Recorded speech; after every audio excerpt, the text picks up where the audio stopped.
একটু হাঁটতে ঘুরতে বের হয়ে যে এমনটা হইব ভাবতেও পারিনি। দেখেন একটু হাঁটাহাঁটি করতে বের হইছি বাচ্চাদের সাথে নিয়ে, বাসায় থাকতে থাকতে খুব খারাপ অবস্থা। আজকে একটু হাঁটতে বের হয়ে কি করলাম, কি খাইলাম, কি দুষ্টামি ফাজলামি করলাম। সাথে নিয়ে গেছি ছোট দুইটা ভাই, ওদেরকে নিয়ে একটু হাঁটতে বের হয়ে আমার অবস্থা খুবই খারাপ অবস্থা হয়ে গেছে।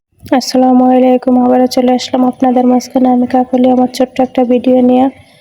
আমাকে যারা ভালোবাসেন প্লিজ ভিডিওটা দেখবেন, লাইক কমেন্ট করে যাবেন। এই যে বাসার থেকে বের হইলাম, বের হয়ে ভাবছি আমাকে রিক্সা দিয়ে নিব, এই যে এই ভাই দুইটা, কিন্তু না, ওরা হাঁটায় নিয়ে গেছে, বললো যে খুব কাছে কাছে। আর প্রথম বের হয়েছি বাসার থেকে, একটু এনার্জি ভালোই ছিল, তাই আমিও হাঁটলাম। হাঁটতে হাঁটতে দেখি অনেক পথ, তাও আবার রিক্সা পাইতেছিলাম না, তাই নিলাম না। হাঁটতে হাঁটতে গেলাম, শুনছি জায়গাটা নাকি একটু ঘোরাফেরার জন্য খুবই ভালো, হাঁটার জন্য ভালো, তাই হাঁটতে হাঁটতে চলে গেলাম। আমার এনার্জি খুবই ভালো ছিল প্রথমে, কিন্তু বিশ্বাস করেন লাস্টের দিক দিয়ে আমি পা ব্যথায় হাঁটতেই পারতেছিলাম না, খুব খারাপ অবস্থা হয়ে গেছিল। যাই হোক, হাঁটতে হাঁটতে চলে আসলাম আমাদের গন্তব্যের কাছাকাছি। আমি আসছি অন্য জায়গা দিয়ে, আমার ছেলে আর আমার ছোট ভাই ওরা আসছে অন্য জায়গা দিয়ে, তাই ওদের জন্য এখানে দাঁড়িয়ে আবার একটু ওয়েট করলাম।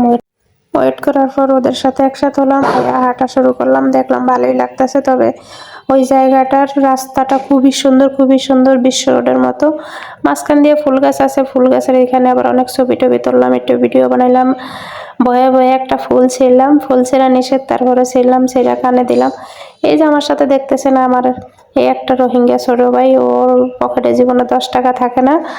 যাই হোক, তারপরও আমার ভাই, তো ওদের সাথে ঘোরাফেরা করলাম। মাঝখানে আবার একটু ভিডিও বানাইলাম, টিকটক ভিডিও।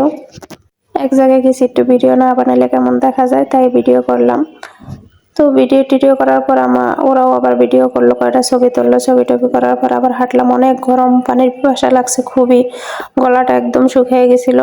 পানির জন্য আবার হাইটা সামনে গেলাম, দেখলাম ওইখানেও খুব সুন্দর জায়গা, ওখানে আবার একটু বসে রেস্ট করলাম।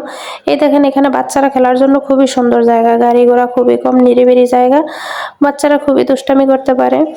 তো আমার ছেলেও দুষ্টামি করলো, যদিও আমার ছেলের গাড়ি সাইকেল কিছুই নেই, সাইকেল নিলে খুব সুন্দরভাবে চালাইতে পারতো, নেই। যাই হোক, অনেক বাচ্চারাই বিকালবেলা ওইখানে অনেক খেলাধুলা করছে।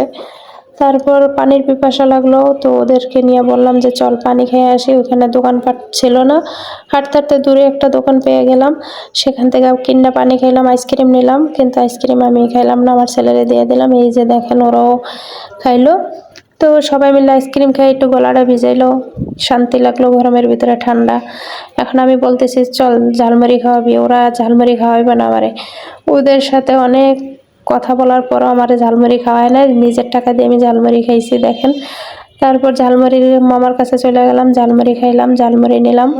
ঝালমুড়ি খাইতে গিয়ে বললাম যে দেখ আমার ব্যাগে টাকা নাই, তোরা বিলটা দে। না, বিল দিবে না, দুইটার একটা বিল দিবে না। কিন্তু ওরও ঝালমুড়ি নিছে, বিল দেওয়ার ডরে ও ঝালমুড়ি নিয়ে অন্যদিক চলে যায়। ওই দেখেন মায়াদের মেয়েগুলা দাঁড়ায় রয়েছে, ওইখানে চলে যায়, ও বিল দিবে না তাই। তারপর চলে গেছে ওইখানে, বললাম যে তোর দিকে কেউই পড়বে না, আইসা পর। ও বিল দেওয়ার ভয়ে আর আসে নাই, ওইখানে দাঁড়ায় দাঁড়ায় ঝালমুড়ি খাইছে। আর বলতেছে যে আমার এই যে ঝালমুড়ি খাওয়াইতেছে, ও আমাকে অনেক পচাইবো ভিডিওর ভিতরে। যাক আমার ভাই, তারপরে পচাইলাম না, যাক ভালো থাক। আমার দুইটা ভাই আমার সাথে গেছে, এটাই অনেক কিছু। তো ওদের নিয়ে সবাই নিয়ে ঝালমুড়ি খেলাম, আইসক্রিম খেলাম, বেশি কিছু এখানে পাওয়া যায় না। তো খাওয়ার পর আমরা খাইতে ইচ্ছা করলো, তো আমরাও নিলাম, আমরা খাইলাম। আমার ছেলের একটা, আমার একটা, ওরা খায় নাই। আমরা এই দেখেন আমরা খায় কেমন করতেছে, আর গরমে ঘামে খুব অবস্থা খারাপ, চেহারার অবস্থা খারাপ। এখন সন্ধ্যা হয়ে গেছে, বাসায় ফিরবো, কিন্তু একটা রিক্সাও পাইতেছিলাম না, হাঁটতে হাঁটতে পা ব্যথা হয়ে গেছে। হঠাৎ করে এত হাঁটা যায়, খুব রিক্সা পাইতেছি না, আর বিপদে পড়লে রিক্সাওয়ালাকেও দাম বেড়া যায়, এরা রিক্সা পাই না, কি করব বলেন। হাঁটতে হাঁটতে তারপর বাসায় চলে আস, আর কিছু বলার এনার্জি নেই। আল্লাহ হাফেজ।